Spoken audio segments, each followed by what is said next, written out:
Lilinawin po natin yung screening test kasi na yan, presumptive positive pa lang yan, meaning wala pang conclusive na result yan until may isalang dun sa tinatawag natin na confirmatory test through the use of a machine called the GCMS, gas chromatograph mass spectrophotometer. Nasa 140 bus drivers sa Parañaque Integrated Terminal Exchange ang sumailalim sa random drug testing ng Philippine Drug Enforcement Agency. Ayon sa PIDEA, paraan din ang nasabing drug test upang malaman ang mga gagawing intervention sa isang magpopositibo sa confirmatory test. Ngunit in the case of a driver, naka-hold yung kanyang lisensya, inform natin yung kumpanya kasi batay sa kanilang drug-free workplace policy, may intervention siya. Meaning, sasailalim siya sa drug dependency examination or DDE through a DOH accredited physician para malaman yung degree of drug use. From there, we will determine kung anong intervention ang gagawin sa kanya, kung gaano katagal at anong klaseng intervention. Nauunawaan naman ng ilang bus driver kung bakit kailangan ng ganitong pagsusuri sa kanila, lalo na ngayong inaasahang dadagsa ang maraming pasahero dahil sa undas.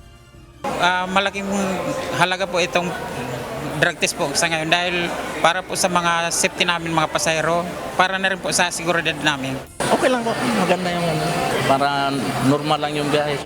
Nakatanggap naman ng impormasyon ang Department of Transportation na may ilan umanong bus company ang nakatunog at umiwas na sumailalim sa random drug testing ang mga bus driver. So kanina po naka-receive tayo ng reports na may mga ibang bus companies, dun pa lang sa bungad, hindi na nila pinapatuloy ang kanilang bus drivers dito. For one reason or another, we can just speculate kung bakit. Pero sabi ko nga po, dapat una, kuhanin yung pangalan kung anong bus companies yun para we can issue the necessary show cause. Samantala, may isang lalaki naman na voluntaryong nagpa-drug test dito sa PITX ang nagpositibo sa initial testing. Tumanggi na itong magpa-interview, ngunit gate niya na niyaya lang siyang sumailalim sa drug test at mayroon siyang iniinom na maintenance medicine. Ayon naman sa PIDEA, isa sa ilalim pa ito sa confirmatory test upang matiyak kung dahil nga sa illegal na droga o kung sa iniinom nitong gamot ang dahilan ng pagpositibo ng resulta nito. Yes, totoo yun. Kaya nga doon sa consent form na pinapapirmahan sa kanila, pinapalista lahat ng gamot na ininom nila upang at least malaman natin kung nag-cross-react, baka yun yung nag-trigger ng cross-reaction.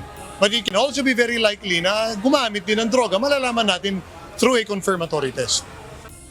Sa ngayon ay kinumpiska muna ng Land Transportation Office ang driver's license na nagpositibong individual. Nanganganib namang tuluyan itong mabawian ng lisensya kung mapatutunayang gumagamit ito ng illegal na droga.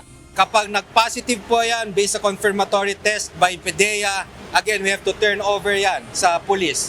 And that's automatic cancellation, revocation of its license. So, yung kapag yan, babiyahin na, we make sure, kami naman, para hindi maantala ang ating mga pasahero, kung yung kanilang supposedly designated driver ay nag-positive, may instruction naman tayo sa LTFRB na tulungan, hanapan ng ibang masasakyan. Isa pa sa pinasisiguro ng kalihim lalo na sa mga bus company na nararapat na may mga karelyebong bus driver, lalo na ang mga malalayo ang biyahe. Pinag-aaralan naman ng DOTR na gawin ng regular ang random drug testing sa mga driver ng pampublikong sasakyan. Pangunahin na isa sa ilalim dito ang mga bus driver. Pero importante kasi po ang nangyayari po kasi na parang nagiging ningas kogon. Every time lang kapag merong ganitong mahabang bakasyon, mga important holidays sa atin, ang gusto ko po mangyari at hanapan po namin ng paraan na it will become a policy. Ayon kay Transportation Acting Secretary Giovanni Lopez, sa ngayon ay tututukan nila ang pagkakaroon ng sapat na pondo upang matugunan ang gastusin sa pagsasagwa ng regular random drug test. I mean, the main challenge po for the government is the funding. Di ba po, If you want to sustain this kind of program, dapat meron ka talagang pondo sa MOE mo. Dapat talaga nakabudget to. Benedict Samson, UNTV News and Rescue. Diyos ang aming sandigan, serbisyo publiko ang aming pinahahalagahan.